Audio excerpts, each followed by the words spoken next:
Have you ever had the experience of just feeling utterly defeated by how much work it takes to lose weight? It is completely understandable. Most of us do not grow up in homes with nutrition coaches. We're never taught how to just live in our ideal body. We're never taught how to lose weight and achieve our ideal body if we find ourselves in a situation where we need to do that. We become adults, we have these weight loss goals, and so what we end up doing, what we've seen, or what we have actually done before. So for example, if you grew up in a house where you saw your parents restricting themselves to lose weight, chances are that's what you're gonna try to do when you're trying to lose weight.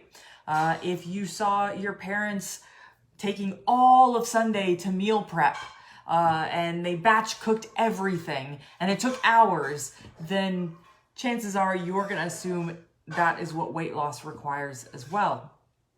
And so as a result, if there is a piece of the weight loss journey that you just absolutely hate or just feels like, oh, this is just gonna be too hard, chances are it's gonna keep you from even attempting it, right? But here's the deal. Here is the absolute truth of sustainable weight loss.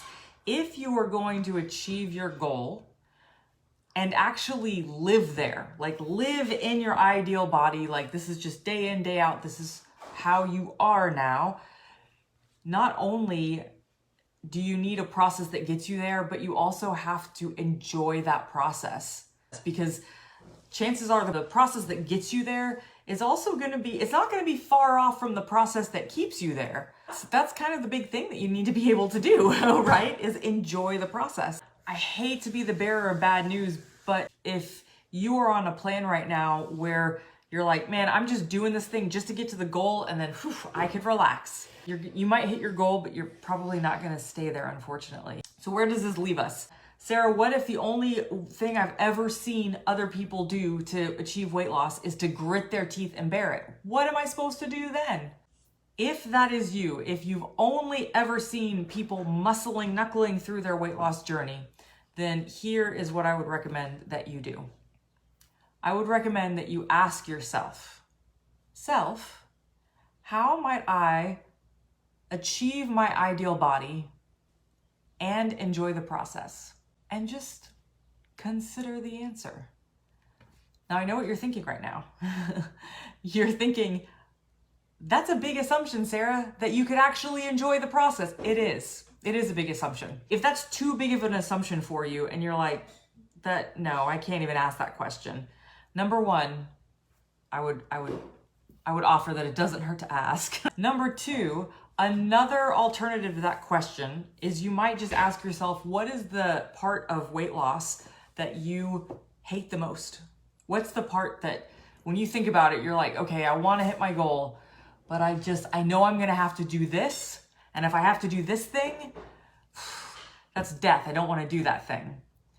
Think of that thing and then ask yourself this: how can I lose weight without doing this thing? What way can I lose weight that does not include this thing? And then see what comes up for you.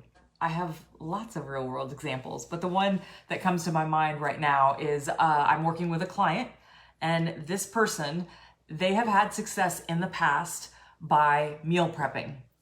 They did a lot of meal prepping, they lost a lot of weight, and they came to me because they were like, look, I really need to lose weight. I know I need to meal prep to do it, but it's just gonna take so much work. And my client is just not in a position right now where they feel like they can meal prep at this point in their life. They've got stuff going on that is preventing them from doing that. So we came up with a plan, and guess what? Does that plan include meal prepping? No. This person is not meal prepping right now because that's the part of the process that if they have to meal prep, they're not going to do it. So we've come up with a different plan where they're not meal prepping. And in fact, they actually get to eat out a lot because that is what they have space for in their life. So that's my example, is just basically, okay, how do I build this program and not include this piece of it? One last final thought I'll leave you with. If if you're still like, Sarah, no, this is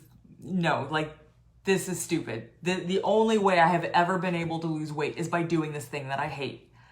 Then I will leave you with this question.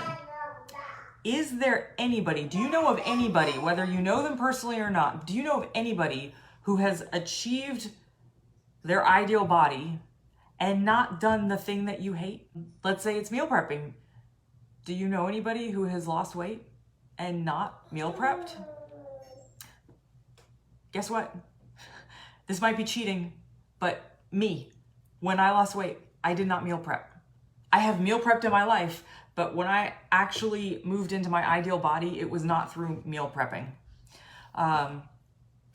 So there's that. But it doesn't have to be anybody you know personally. Just find, go search the internet. Is there anybody that has done this thing, has achieved their goal without doing this thing that you hate? And if even one person has done it,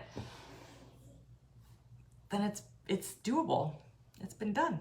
Let me know in the comments, what's the one thing that you do not want your weight loss plan to include? I would love to hear about that. If you also are having trouble figuring out a plan, leaving that part out of it, then reach out to me, let me know. That's what I do. Help people enjoy their path to their ideal body.